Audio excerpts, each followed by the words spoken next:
कर्पूरगौरं करुणावतारं संसारे सारं भुजगेन्द्रहारं सदा वसन्तं हृदयार्धविन्दे भवं भवानी सहितं नमामि।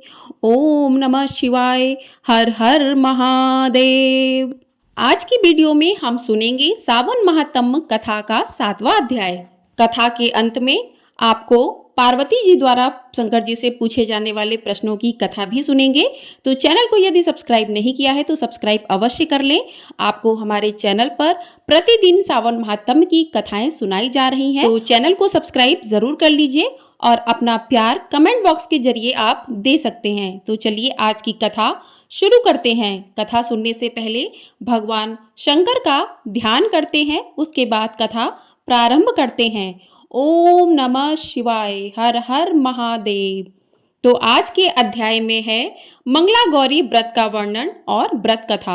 ईश्वर बोले कि हे सनत कुमार, अब मैं अति उत्तम भौम व्रत का वर्णन करूंगा, जिसके अनुष्ठान करने मात्र से वैधव्य नहीं होता। विवाह होने के पश्चात 5 वर्षों तक यह व्रत करना चाहिए। इसका नाम मंगला गौरी व्रत है। यह पापों का नाश करने वाला है। विवाह के पश्चात प्रथम श्रावण शुक्ल पक्ष में पहले मंगलवार को यह व्रत आरंभ करना चाहिए। केले के खंभों से सुशोभित एक पुष्प मंडल बनाना चाहिए और उसे अनेक प्रकार के फलों तथा रेशमी वस्त्रों से सजाना चाहिए। उस मंडप में अपने सामर्थ्य के अनुसार देवी की सुवर्णमयी अथवा अन्य धातु की बनी प्रतिमा स्थापित करनी चाहिए। उस प्रतिमा को 16 उपचारों से, 16 दूर्वा दलों से, 16 चावलों से तथा 16 चने की दालों से मंगला गौरी नामक देवी की पूजा करनी चाहिए और 16 बत्तियों से 16 दीपक जलाने चाहिए। दही तथा भात का नैवेद्य भक्ति पूर्वक अर्पित करना चाहिए। देवी के पास ही पत्थर का सील तथा लोढ़ा स्थापित करना चाहिए। 5 वर्ष तक इस प्रकार से करने के पश्चात उद्यापन करना, माता को वायन प्रदान करना चाहिए, जिसकी विधि आप सुनिए। अपने सामर्थ्य के अनुसार एक पल प्रमाण सुवर्ण की अथवा उसके आधे प्रमाण की अथवा उसके भी आधे प्रमाण की मंगला गौरी की प्रतिमा निर्मित करानी चाहिए। अपनी शक्ति के अनुसार स्वर्ण आदि के बने तंडुल पूरित पात्र पर वस्त्र तथा रमणीय कंचों की ओढ़नी रखकर उन दोनों के ऊपर देवी की प्रतिमा स्थापित करनी चाहिए। पास में चांदी से निर्मित सिल तथा लोढ़ा रखकर माता को वायन प्रदान करना चाहिए। इसके बाद 16 सुवासिनियों को प्रयत्न पूर्वक भोजन कराना चाहिए। हे विप्र, इस विधि से व्रत करने पर 7 जन्मों तक सौभाग्य बना रहता है और पुत्र आदि के साथ संपदा विद्यमान रहती है। तभी सनत कुमार बोले कि सर्वप्रथम इस व्रत को किसने किया था और इसका फल क्या प्राप्त हुआ? हे शंभो, जिस तरह से मुझे इसके प्रति निष्ठा हो जाए, कृपया करके वैसे ही बताइए। ईश्वर बोले कि हे सनत कुमार, पूर्व काल में कुरु देश में श्रुतकीर्ति नामक एक विद्वान, कीर्तिशाली, शत्रुओं का नाश करने वाला, 64 कलाओं का ज्ञाता तथा धनुर्विद्या में कुशल राजा हुआ था। पुत्र के अतिरिक्त अन्य सभी शुभ चीजें उस राजा के पास थीं। अतः वह राजा संतान के विषय में अत्यंत चिंतित हुआ और जब ध्यान पूर्वक देवी की आराधना करने लगा, तब उसकी कठोर तपस्या से देवी प्रसन्न हो गईं और उससे यह वचन बोली कि हे सुब्रत, वर मांगो। श्रुतकीर्ति बोला कि हे देवी, यदि आप मुझ पर प्रसन्न हैं तो मुझे सुंदर पुत्र दीजिए। हे देवी, आपकी कृपा से अन्य किसी भी वस्तु का अभाव नहीं है।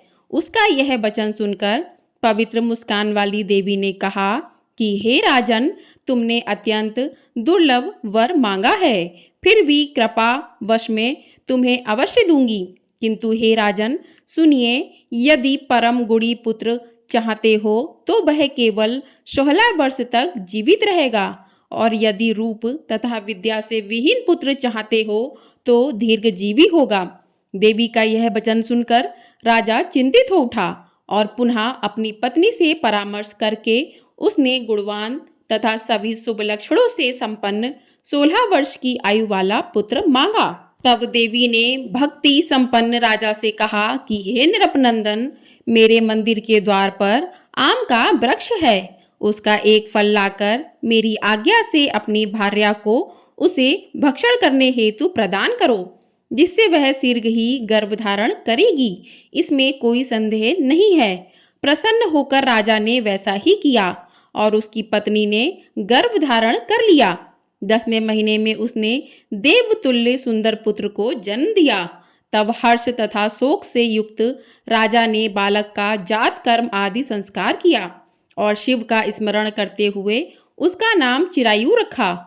जिसके बाद पुत्र के 16 वर्ष के होने पर पत्नी सहित राजा चिंता में पड़ गए और वे विचार करने लगे कि यह पुत्र बड़े कष्ट से प्राप्त हुआ है और मैं इसकी दुखद मृत्यु अपने ही सामने कैसे देख सकूंगा।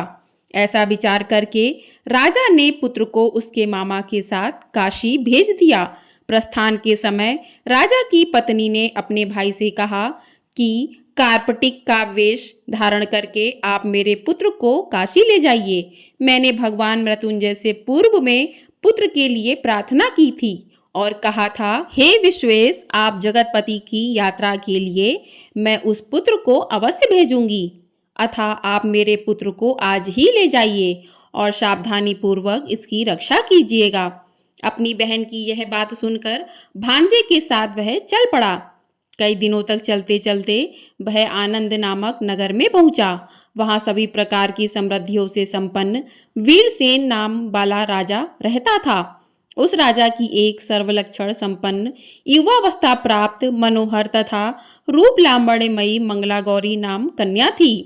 सभी उपमानों को तुच्छ करके सौंदर्य अभिवृद्धि को प्राप्त वह कन्या किसी समय सखियों के साथ नगर के उपवन में क्रीड़ा करने के लिए गई हुई थी। उसी समय वहां चिरायु तथा उसका मामा वे दोनों भी वहां पहुंच गए और उन कन्याओं को देखने की लालसा से वहीं विश्राम करने लगे। इसी बीच विनोद पूर्वक क्रीड़ा करती हुई उन कन्याओं में से एक ने कुपित होकर राजकुमारी को रांडा यह कुवचन कह दिया। तब उस अशुभ वचन को सुनकर राजकुमारी ने कहा, तुम अनुचित बात क्यों बोल रही हो? मेरे कुल में तो इस प्रकार की कोई नहीं है। मंगला गौरी की कृपा से तथा उनके व्रत के प्रभाव से विवाह के समय जिसके सर पर मेरे हाथ से अक्षत पड़ेंगे, हे सखी, वह यदि अल्पायु वाला होगा तो भी चिरंजीवी हो जाएगा। इसके बाद वह सभी कन्याएं अपने अपने घर चली गईं। उसी दिन राजकुमारी का विवाह था। वाहिक देश के दृढ़धर्मा नामक राजा के सुकेतु नाम वाले पुत्र के साथ उसका विवाह निश्चित किया गया था। वह सुकेतु विद्याहीन, कुरूप तथा बहरा था। तब सुकेतु के साथ आए हुए उन लोगों ने विचार किया कि इस समय कोई दूसरा श्रेष्ठ वर ले जाना चाहिए और विवाह संपन्न हो जाने के बाद वहां सुकेतु पहुंच जाए। उन दोनों ने चिरायु के मामा के पास जाकर याचना की कि आप इस बालक को हमें दे दीजिए, जिससे हमारा कार्य सिद्ध हो जाएगा। इस पृथ्वी पर परोपकार के समान दूसरा कोई धर्म नहीं है। उनकी बात सुनकर चिरायु का मामा मन ही मन बहुत प्रसन्न हुआ, क्योंकि इसने उपवन में पहले ही कन्या मंगला गौरी की बात सुन ली थी। फिर भी उसने एक बार कहा कि आप लोग इसे किस लिए मांग रहे हैं? कार्य की सिद्धि हेतु वस्त्र, अलंकार आदि मांगे जाते हैं, वर तो कहीं भी नहीं मांगा जाता। तथापि आप लोगों का सम्मान रखने के लिए मैं इसे दे रहा हूँ। इसके बाद चिरायु को वहां ले जाकर उन लोगों ने विवाह संपन्न कराया। सप्तपदी आदि के हो जाने पर रात्रि में शिव पार्वती की प्रतिमा के समक्ष उस चिरायु ने हर्षयुक्त होकर मंगला गौरी के साथ शयन किया। उसी दिन चिरायु के 16 वर्ष पूर्ण हो चुके थे और अर्धरात्रि में साक्षात काल सर्प रूप में वहां आ गया। इसी बीच संयोगवश राजकुमारी जाग गई। उसने उस महासर्प को वहां देखा और वह भय से व्याकुल होकर कांपने लगी। तभी उस कन्या ने धैर्य धारण 16 उपचारों से सर्प की पूजा की और पीने के लिए उसे दूध दिया। उसने दीनता भरी बाणी में उस सर्प की प्रार्थना तथा स्तुति की। मंगला गौरी प्रार्थना करने लगी कि मैं उत्तम व्रत को करूंगी, जिससे मेरे पति जीवित रहें। ये जिस तरह से चिरकाल तक जीवित रहें, आप वैसा कीजिए। इतने में सर्प वहां स्थित एक कमंडलू में प्रवेश कर गया और उस मंगला गौरी ने अपनी कंचुकी से उस कमंडलू का मुंह बांध दिया। इसी बीच उसका पति अंगड़ाई लेकर जाग गया और अपनी पत्नी से बोला कि हे प्रिय, मुझे भूख लगी है। तब वह अपनी माता के पास जाकर खीर, लड्डू आदि ले आई और उसके द्वारा दिए भोज्य पदार्थ को उसने प्रसन्न होकर खाया। भोजन के पश्चात हाथ धोते समय उसके हाथ से अंगूठी गिर पड़ी। तांबुल खाकर वह पुनः सो गया। इसके बाद मंगला गौरी कमंडलू को फेंकने के लिए जाने लगी। विधि की कैसी गति है कि उस कमंडलू से बाहर की ओर जगमग करती हुई हार कांति को देखकर वह आश्चर्यचकित हो गई। घट में स्थित उस हार को उसने अपने कंठ में धारण कर लिया। इसके बाद कुछ रात शेष रहते ही चिरायु का मामा आकर उसे ले गया। इसके बाद वर पक्ष के लोग सुकेतु को वहां ले आए। उसे देख मंगला गौरी ने कहा कि यह मेरा पति नहीं है। तब उन सभी ने उससे कहा कि हे शुभे, तुम यह क्या बोल रही हो? यहाँ तुम्हारा कोई और परिचायक हो तो उसे हम लोगों को बताओ। मंगला गौरी बोली, जिसने रात्रि में 9 रत्नों से बनी अंगूठी दी है, उसकी उंगली में इसे डालकर परिचायक निशानी देख लें। मेरे पति ने रात्रि में मुझे जो हार दिया था, उसके रत्नों का समुदाय कैसा है, इस बात को यह बताए। यह तो कोई अन्य ही है। इसके अतिरिक्त रात्रि में आम सींचते समय उनका पैर कुमकुम से लिप्त हो गया था। वह मेरी जांघ पर अब भी विद्यमान है। उसे आप लोग शीघ्र देख लें। साथ ही रात में परस्पर भाषण तथा भोजन आदि जो कुछ किया गया था, उसे भी यह बता दे। तब यह निश्चित ही मेरा पति है। इस प्रकार उसका वचन सुनकर सभी ठीक है कहने लगे, किंतु जब एक भी बात ना मिली तब सभी ने सुकेतु को उसका पति होने से निषिद्ध कर दिया और वर पक्ष वाले जिस तरह से आए थे उसी तरह से चले गए। उसके बाद अपने वंश को बढ़ाने वाले महान यश से संपन्न तथा परम मनस्वी मंगला गौरी के पिता ने अन्न पान आदि का शस्त्र चलाया। उन्होंने वर पक्ष का वृत्तांत कानों कान सुन लिया कि स्वरूप से कुरूप होने के कारण लोगों के द्वारा किसी अन्य को वर के रूप में आदरपूर्वक लाया गया था। तब उन्होंने अपनी कन्या को पर्दे के भीतर बिठा दिया। उसके बाद 1 वर्ष बीतने पर यात्रा करके चिरायु अपने मामा के साथ यह देखने आया कि विवाह के बाद वहां क्या हुआ। तब उसे गवाक्ष के भीतर से देखकर वह मंगला गौरी अत्यंत प्रसन्न हुई और माता पिता से बोली कि मेरे पति आ गए हैं। राजा ने अपने सुसज्जनों को बुलाकर पूर्व में कहे गए सभी परिचायकों को निशानी को देखकर मंद मुस्कान वाली अपनी कन्या चिरायु को सौंप दी। राजा ने शिष्टजनों को साथ लेकर विवाह का उत्सव कराया। इसके बाद राजा भीरसेन ने वस्त्र, आभूषण आदि, सेना, घोड़े, रथ तथा अन्य भी बहुत सी सामग्रियां देकर उन्हें विदा किया। उसके बाद कुल को आनंदित करने वाला वह चिरायु पत्नी तथा मामा को साथ लेकर सेना के साथ अपने नगर पहुंचा। लोगों के मुख से उसे आया हुआ सुनकर उसके माता पिता को विश्वास नहीं हुआ। उन्होंने सोचा कि प्रारब्ध अन्यथा कैसे हो सकता है। इतने में वह अपने माता पिता के पास आ गया और स्नेह से परिपूर्ण वह चिरायु भक्तिपूर्वक उनके चरणों में गिर पड़ा। तब उसने अपने पुत्र का मस्तक सूंघकर उन दोनों ने परम आनंद प्राप्त किया।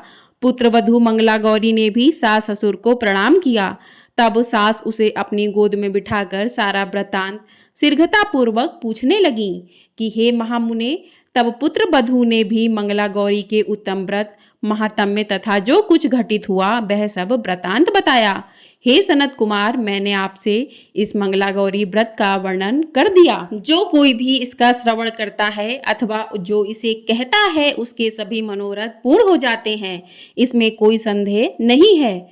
सूत जी बोले कि हे ऋषियों, इस प्रकार शिव जी ने सनत कुमार को यह मंगला गौरी व्रत बताया और उन्होंने सभी कार्यों को पूर्ण करने वाले इस व्रत को सुनकर महान आनंद प्राप्त किया। बोलिए महादेव की जय। इस प्रकार श्री स्कंद पुराण के अंतर्गत ईश्वर सनत कुमार संवाद में श्रावण महात्म्य में मंगला गौरी व्रत कथन नामक 7वां अध्याय पूर्ण हुआ। बोलिए भगवान शंकर की जय। बोलिए माँ पार्वती की जय। आइए अब सुनते हैं कि माता पार्वती जी ने भगवान शिव से क्या प्रश्न किए थे। एक बार माँ पार्वती ने भगवान शिव से पूछा कि मानव का सबसे बड़ा गुण क्या है, मानव सबसे बड़ा पाप कौन सा करता है। तभी भगवान शिव ने कहा, नास्ति सत्यात् परो नानर्तात् पातकम परम।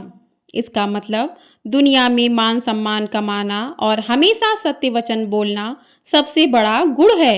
भगवान शिव ने माता पार्वती से कहा कि इस दुनिया में सबसे बड़ा पाप बेईमानी और धोखा करना है। धोखा इस दुनिया का सबसे बड़ा पाप है जो मानव करता है। मानव को अपनी जिंदगी में हमेशा ईमानदार रहना चाहिए। भगवान शिव ने माँ पार्वती को बताया कि मानव को परिश्रम करने के साथ खुद का मूल्यांकन करते रहना चाहिए। मानव को हमेशा अपने कृत्यों और व्यवहार पर खुद ही नजर रखनी चाहिए। किसी को भी ऐसे कामों में लिप्त नहीं होना चाहिए जो नैतिक रूप से गलत हो। कभी भी इन 3 कामों को नहीं करना चाहिए। भगवान शिव ने माता पार्वती को बताया कि किसी को भी वाणी, कर्मों से और विचार के माध्यम से पाप नहीं करने चाहिए, यानी पाप पूर्ण कर्म नहीं करने चाहिए और विचारों और वाणी में भी अशुद्धता नहीं होनी चाहिए। मनुष्य वही काटता है जो वह बोता है। इसलिए हर किसी को अपने जीवन में कर्मों के प्रति विशेष सतर्क रहना चाहिए। सफलता का एक ही मंत्र है, मोह ही सभी समस्याओं की जड़ है। मोह माया सफलता के रास्ते में बाधा उत्पन्न करते हैं। जब आप दुनिया की सभी तरह की मोह मायाओं से मुक्त हो जाते हैं तो आपको अपनी जिंदगी में सफलता प्राप्त करने से कोई नहीं रोक सकता है। लेकिन आखिर इस मोह से बचने का क्या उपाय है? भगवान शिव ने माता पार्वती को यह भी बताया। सभी तरह के माया जालों से बचने का केवल एक उपाय है कि मानव शरीर की क्षणभंगुरता को समझा जाए और अपने मस्तिष्क को उसी अनुसार ढाला जाए। भगवान शिव ने माता पार्वती को बताया कि मृग तृष्णा सभी कष्टों का एकमात्र उपाय है। मानव को एक के बाद दूसरी चीजों के पीछे भागने के बजाय ध्यान में मन लगाना चाहिए। कर्म के चक्र और शरीर के बंधन से मुक्ति के लिए ध्यान का अभ्यास करते रहना चाहिए। बोलिए भगवान भोलेनाथ की जय। बोलिए माँ पार्वती की जय। हम सभी भक्तों पर भगवान शिव और माँ पार्वती अपनी विशेष कृपा बनाए रखें। आपको हमारी वीडियो पसंद आती है तो वीडियो को लाइक ज़रूर कीजिएगा। आपका एक लाइक हमारे लिए बहुत अधिक महत्वपूर्ण होता है। आपके लाइक से पता चलता है कि आप हमें सुन पा रहे हैं और कमेंट बॉक्स के माध्यम से अपना प्यार जाहिर कीजिएगा। आप कमेंट बॉक्स में हर हर महादेव अवश्य लिखिएगा। आपको हमारे चैनल पर सावन महीने की प्रतिदिन की सावन महात्म्य की कथाएं सुनाई जा रही हैं। सावन मास से जुड़ी कथाएं भी सुनाई जा रही हैं। तो यदि आपने चैनल को अभी तक सब्सक्राइब नहीं किया है तो चैनल को सब्सक्राइब करके घंटा जरूर दबाएं। उससे आपको हमारी आने वाली वीडियो तुरंत मिल सकेगी। तो घंटा को जरूर दबाएं। सावन का महीना बहुत ही पावन महीना है। इस महीने में जो भी भक्त शंकर जी की थोड़ी सी भी पूजा कर लेते हैं, शंकर जी पर जल का अभिषेक ही करते हैं तो उनकी सभी मनोकामनाएं पूर्ण हो जाती हैं। कहते हैं कि भोले बाबा तो बहुत ही भोले हैं, वो अपने भक्तों की सभी मनोकामनाएं शीघ्र ही पूरी करते हैं। आपको हमारे चैनल पर सावन सोमवार व्रत की कथा भी सुनाई जाएगी, तो चैनल को सब्सक्राइब जरूर कर लीजिएगा। हर हर महादेव। ओम नमः शिवाय। कमेंट बॉक्स में हर हर महादेव अवश्य लिखिएगा।